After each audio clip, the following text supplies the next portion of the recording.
ანემიის დროს გვაქვს ერითროციტების ნაკლებობა ან ჰემოგლობინის ნაკლებობა, სისხლის წითელი უჯრედების ნაკლებობა ან სისხლის წითელ უჯრედებში ჰემოგლობინი რომ არის, რომელიც იკავშირებს ჟანგბადს, მისი ნაკლებობა.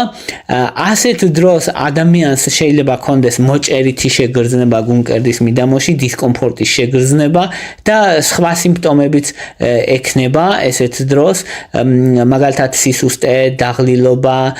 კანის სიფერმკრთალე, თავბრუსხვევა, გულის აჩქარება, ხელები ცივი და ფეხები ცივი და ანუ ტიპიური კლასიკური ანემიური გარეგნობა აქვს ხშირ შემთხვევაში ესეთ დროს ადამიანს შეიძლება გულის შეტევას გავდეს ანემია თუ ძლიერი ანემია, სხვა შორის მოჭერის მსგავსი ძლიერი შეგრძნება გულმკერდის მიდამოში შეიძლება ჰქონდეს და აი აქვე ახლა როცა ვამბობთ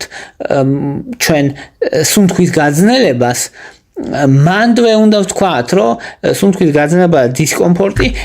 ასევე ახასიათებს გულის შეტევასაც, მიოკარდიუმის ინფარქტს და სტენოკარდიასაც,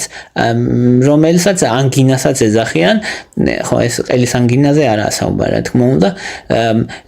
ახასიათებს გულის შეტევას, ოღონდ გულის შეტევისას ადამიანის მთავარი ჩივილი არ არის ხოლმე როგორც წესი სუნთქვის უკმარისობა, ან დისპნეა, ან სუნთქვის დისკომფორტი, როგორც წესი მაგრამ არის ტკივილი მოჭერითი ხასიათის ზეწოლის შეგრძნება გულმკერდზე და ტკივილი გადადის ხელში,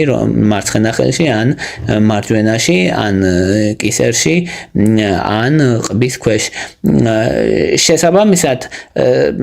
ტკივილი და ზეწოლის შეგრძნება უფრო მთავარი გულის შეტევის დროს, ამიტომ არ გამგვიხილია როგორც მთავარ სუნთქვის დისკომფორტის მთავარ გამოწვევად გულის და მიოკარდიუმის შეტევა.